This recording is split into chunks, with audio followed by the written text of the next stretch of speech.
ମାଟି ଅଟେ ଢେଙ୍କାନାଳ ଯେଉଁଠାରେ ବିଜେ ବାବା ଚନ୍ଦ୍ରଶେଖର। କାଇ ମାଟି ଠାରେ ଏକ ବିଦ୍ୟାଳୟ ଅଛି, ସରକାରୀ ଉପ୍ରା ବିଦ୍ୟାଳୟ ବୋଲାଉଛି, ସବାଜନେ ବିଦ୍ୟାଳୟ ବୋଲାଉଛି। 26 ତାରିଖ ଅଟେ ଆଜି ବୁଧବାର, ଏଠାରେ ଚାଲିଛି ଏକ ପ୍ରସ୍ତୁତି ଶିବିର। ଶିଶୁ ବାଟିକାର ଏହି ତୃତୀୟ ଦିବସ ଆରମ୍ଭ କରୁଛୁ ବିବରଣୀ ଯେ ଆମ୍ବର ବିବରଣୀ ଯେ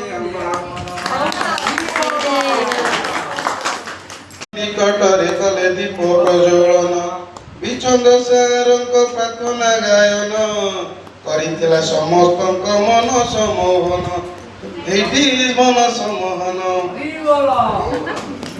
ଅମୃତା ଦିଦିଙ୍କର ବିବରଣୀ ଯେ ପଠନ, ଗତକାଲି କଥାର ଥିଲା ରିଭିଜନ। ସୁଚିସ୍ମିତା ଦିଦିଙ୍କର ପ୍ରାଚୀର ପତର, ନିଜେ କରିଥିଲି ମୁଁ ଯେ ମୁଖ୍ୟାଂଶ ପଠନ। ଅତିଥି ଆମକୁ କିଛି ଉପଦେଶ ଦେଲେ, ଶିକ୍ଷକ ଜୀବନର ସାର୍ଥକତା ବୁଝାଇଲେ। ଯଦୁ ସାରଙ୍କ ଗୁଣ୍ଡିଚାରାଣୀ ଗୀତ ପ୍ରଶିକ୍ଷାର୍ଥୀ ମାନଙ୍କୁ କରିଥିଲା ଆଲୋକିତ, କରିଥିଲା ଆଲୋକିତ।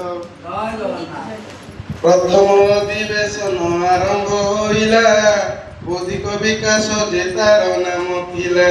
13 ଲକ୍ଷ ବିଶିଷ୍ଟ ଏ ପ୍ରସ୍ତୁତିର ପ୍ରେକ୍ଷା, ସୁଶାନ୍ତ ସାର୍ ତାକୁ କରିଥିଲେ ବ୍ୟାଖ୍ୟା। ଏଇ ବର୍ଷ କରିଥିଲେ ବ୍ୟାଖ୍ୟା।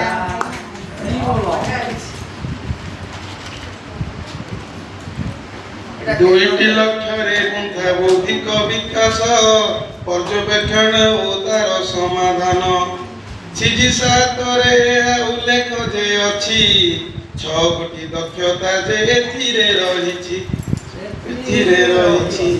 ଶିଶୁମାନଙ୍କର ଗାଣିତିକ ଅବବୋଧ, ପରିମାଣ ଆକୃତି ଓ ବିଭିନ୍ନ ମାପନ। CG8ରେ 13ଟି ଉଦ୍ଦେଶ୍ୟ, ଗୋଟି ଗୋଟି ତାକୁ କରିଥିଲେ ଯେ ବ୍ୟାଖ୍ୟାନ, କରିଥିଲେ ଯେ ବ୍ୟାଖ୍ୟାନ। ଦ୍ୱିତୀୟ ଅଧିବେଶନ ଆରମ୍ଭ ହୋଇଲା, ବୌଦ୍ଧିକ ବିକାଶର ଡେମୋ କ୍ଲାସ୍ ଥିଲା। ରଞ୍ଜିତା ଦିଦିଙ୍କର ଓଠୁ ମିଠା ହସ, ପ୍ରଶିକ୍ଷାର୍ଥୀଙ୍କୁ କରିଥିଲା ବଶୀଭୂତ। ବସିବା ଶୈଳୀର ସମସ୍ତ ଉପାୟ, କଳାପଟାରେ ତାକୁ ଯେ କଲେ ଯେ ବ୍ୟାଖ୍ୟାନ।